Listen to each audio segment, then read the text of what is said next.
Olá, tudo bem? Espero que sim. Vegir 11, Selic em alta, ganhos incríveis. Pessoal, vamos gravar um videozinho rápido aqui para tratar sobre o último relatório gerencial do Vegir 11 e as perspectivas futuras aí para 2025, momento em que a taxa Selic se encontra em alta e com possibilidades mais altas aí nos próximos meses. Vamos analisar então rapidamente. Ok, pessoal, então vamos analisar aqui os números aqui do Vegir 11. Antes de mais nada, eu gravei um vídeo ontem sobre o CPSH11, um fundo imobiliário de shopping, onde ele está com desconto considerável, pagando 1,16% ao mês. Bem interessante também. Vou deixar aqui nos cards para vocês assistirem, para ver se vale a pena para vocês estudarem, né? Se é viável para vocês ou não. Vamos lá então com relação ao Vegir 11. O Vegir 11, então, no data de dia 7 de janeiro, ele estava cotado a R$ 9,40, um PVP de 0,097, ou seja, está com 3% de desconto. Então já dá para ver que ele é um fundo bastante resiliente, né? Que mesmo nessas quedas gigantes que tiveram os fundos imobiliários aí, ele já conseguiu se recuperar, já está com desconto só de 3%. Com relação aos seus dividendos, ele pagou em outubro 10 centavos, em novembro 11 centavos, em dezembro 11 centavos. A data do pagamento foi dia 19 de dezembro. A data com dele é sempre no 8º dia útil, né?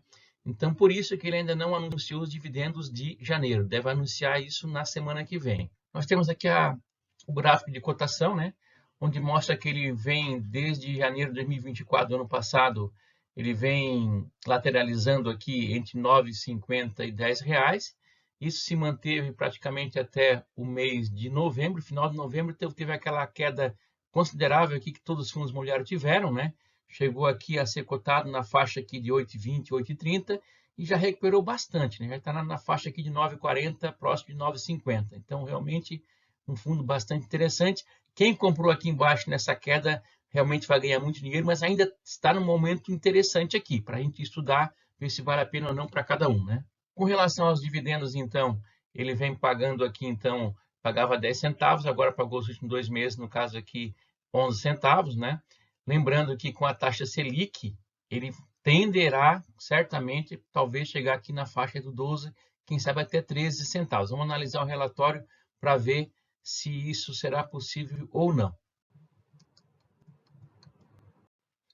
Com essa cotação atual e com esse pagamento de dividendo, nós temos aqui a rentabilidade do fundo, dividindo então o dividendo pela cotação atual, 11 centavos por 9,40, está dando uma rentabilidade de 1,17% ao mês, isento de imposto de renda, né, pessoal? Fazendo então a conversão das taxas para ficar mais fácil a nossa análise de comparação com outros tipos de investimentos, nós temos que 1,17% ao mês equivale a 14,98% ao ano, isento de imposto de renda, né? Se for comparar então com o CDB que rende 100% do CDI, uma caixinha no Nubank da vida aí, né, um pouquinho do Banco Inter, por exemplo, nós temos então o CDI hoje 12,15, que seria 0,1% abaixo da Selic, que está hoje 12,25, né? Portanto, né, esses CDBs ele paga imposto de renda sobre os rendimentos, né? Então, o imposto de renda, se deixarmos aplicado por 2 anos, ele é 15%. Então, líquido, esse fundo ele traria 10,32% ao ano, ou seja, 0,82% ao mês. Comparado então com 1,17, né? Temos quase 0,4% aqui a mais de rendimento no VGIR comparado com o CDB que rende 100% do CDI. Então, um excelente dividendo aí, né? Ainda podendo aumentar mais, nós vamos analisar daqui a pouquinho lá no relatório gerencial. Calculando então o Magic Number, né? O Magic Number desse fundo imobiliário seria um número mágico, né? O número mágico nada mais é do que a quantidade de cotas que eu tenho que ter de um fundo imobiliário para que somente com os rendimentos, com os dividendos entregues, ele já possa comprar mais uma cota no próximo mês. Então, fazendo essas continhas aqui, 9,40 que é a cotação dividida pelo último dividendo entregue, 11 centavos, eu tenho que ter 86 cotas, que é o número mágico, né? Para que no próximo mês, só com os dividendos dessas cotas, eu já possa comprar mais uma cota e fazer a bola de neve crescer cada vez mais com o auxílio do juro composto, né? Esse investimento, então, na cotação desse dia, 86 cotas vezes 9,40, daria R$ 808,40 de investimento. Ok, pessoal? Então, vamos passar já para o relatório lá, bem rapidinho também, tá? Para quem possa entender e acompanhar tudo mesmo aqui para frente, esse fundo imobiliário aqui, como é que ele se comporta e o que ele está trazendo de resultado para os seus cotistas. Ok, pessoal, vamos analisar então aqui o relatório do Fundo Imobiliário VGIR11, referente ao mês de novembro, que é o último relatório disponível. Bom, os comentários do gestor aqui, né?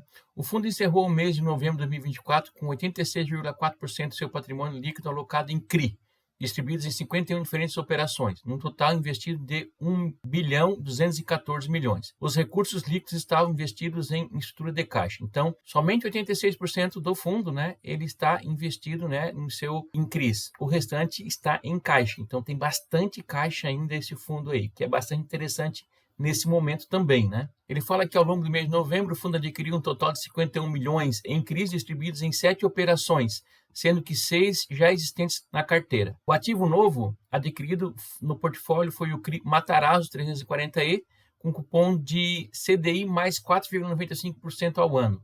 Isso resultou em 16,7 milhões. O restante está investidos aqui, né, em outros CRIs que já têm também participação no fundo. Depois vocês podem analisar isso aqui mais detalhadamente, um a um, né, baixando o relatório para não ficar o vídeo muito longo aqui. Com relação à distribuição, no mês de novembro foi 11 centavos por cota, equivalente à rentabilidade de CDI mais 4,7% ao ano. Excelente rentabilidade, né? E fora de 2024, a rentabilidade líquida do fundo sobre a cota patrimonial é equivalente a CDI mais 2,8%. Cota patrimonial, né? Lembrando que nós temos o fundo agora com desconto. Então, isso aqui está andando um pouco mais alto efetivamente no momento, né? Com relação a devedores, o fundo tinha apenas um devedor, né? Que era o CRI Guaicurus aqui, que representava 1% dos ativos do fundo, porém ele já resolveu e ele conseguiu então a deter participação indireta de 2 terrenos na cidade de São Paulo. E a gestão já está em fase de processo de venda dos mesmos para devolver esse dinheiro para o fundo, né? Então, o único inadimplência que tem já foi resolvido, estão só aguardando a venda do terreno que eles conseguiram, né? E o fundo tem, então, em novembro, 255.928 investidores. Bastante investidor também. E uma negociação média diária de 5,7 milhões. Também bastante líquido esse fundo também, né? Ele já traz aqui um spoiler aqui, né, do mês de dezembro. Ele diz o seguinte, que no início de dezembro, o fundo fez investimentos adicionais em 5 CRIs, 4 já existentes na carteira, no valor de 11,1 milhões. Então, vamos ver no próximo relatório quem são esses devedores, né?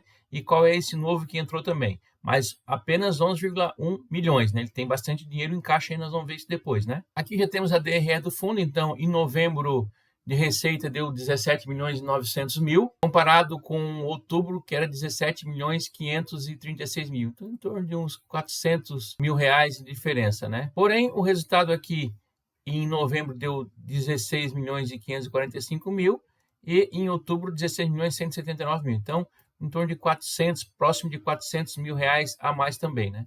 Lembrando, pessoal, é importante que os dias úteis de novembro foram 19 dias apenas, comparado com 23 dias úteis no período, né, no caso do mês de outubro. Então, isso influencia, né, em função que praticamente nós vamos ver depois lá, os CRIs aqui são indexados praticamente ao CDI, né? Então, influencia também a questão dos dias úteis. Então, foi bastante reduzido aqui os dias úteis. Isso aí está dando, então, basicamente, um dividendo de CDI mais 4,7% anualizado, né? Ele fala também que o fundo, em novembro, ele tem em caixa ainda de reserva 2 centavos por cota, né? Então, para possíveis aí distribuições futuras. Outra coisa importante também, né? A carteira de ativos.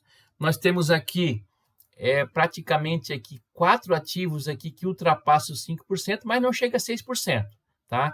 Um carrego aqui de CDI mais 3%, CDI mais 3,65%, então é uma carteira bastante diversificada, né? Tendo esses 4 aqui que chegam na faixa de 5%, o restante tudo abaixo de 4,64%, né? CDI aqui também não tão taxas tão salgadas, tem um aqui, por exemplo, CDI mais 6, esse aqui é um pouquinho mais salgado, que equivale a 2,22% do patrimônio líquido do fundo, né? Temos aqui embaixo CDI mais 5,5%, o restante tudo nessa faixa CDI mais 4, 4,5% e tal, então não são taxas tão elevadas assim, né?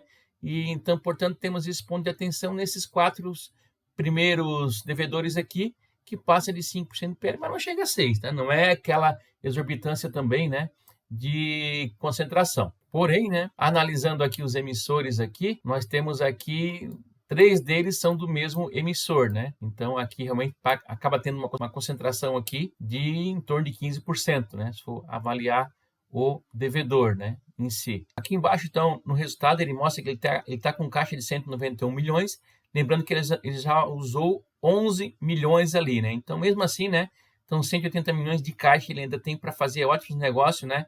Nessas taxas Selic elevada e CDI elevado aqui, isso aí deve trazer ótimos resultados para o fundo aí mais para frente. Patrimônio líquido, então, de 1 bilhão e 405 milhões de reais, né? Duração média da carteira de 2 anos. Aqui do lado esquerdo, alocação por ativo, praticamente, então, 86% em CRIs, né? E em caixa, então, tem 13% aqui, 14% em caixa, né? Os indexadores, 100% CDI. Então, a taxa Selic agora nas alturas aí, ainda tendendo a subir pelo menos mais 2%, né, nas próximas reuniões do Copom. É um fundo que para 2025, talvez metade de 2026 aí, vai trazer ótimos rendimentos aí. Vale a pena vocês baixarem o relatório, analisar, estudar e ver se cabe ou não na sua carteira, né, se é interesse ou não. Acho que vale estudar. Aqui a alocação por segmento, né, então 72,7% é residencial, 10,8% é escritório, restante pulverizado em outros aqui, né? Então a rentabilidade da carteira basicamente aqui está em CDI mais 4,71. Aqui do ladinho tem uma tabela de sensibilidade, né? Deságio. Nós temos o deságio nessa faixa aqui, né? Entre 3%. Então está dando CDI mais 4,82%. Excelente rentabilidade, né? Aqui ele traz um gráfico dando a rentabilidade sobre a cota e valor de mercado, né? Então aqui em novembro, o valor de mercado aqui 9,44, pagando 11 centavos, está dando aí um CDI mais 5,01%. Depois ele traz aqui, né, todos os ativos, detalhamento e tal, vocês podem ver isso aí com calma quando vocês baixarem aí o relatório. No final, então, ele traz aqui mais uma vez o número de cotistas, 255 mil cotistas aproximado, e o volume médio negociado aí diariamente 5.740.000. Então, ótima liquidez desse fundo, né? Pessoal, diga para nós aí se vocês investem nesse fundo, o que vocês acham, tem algo melhor no mercado ou vocês têm interesse em investir nesse fundo também. Pessoal, seria isso então. Muito obrigado a todos aí. Peço mais uma vez que se inscreva no nosso canal, curta, comente, compartilhe e até o próximo vídeo. Muito obrigado.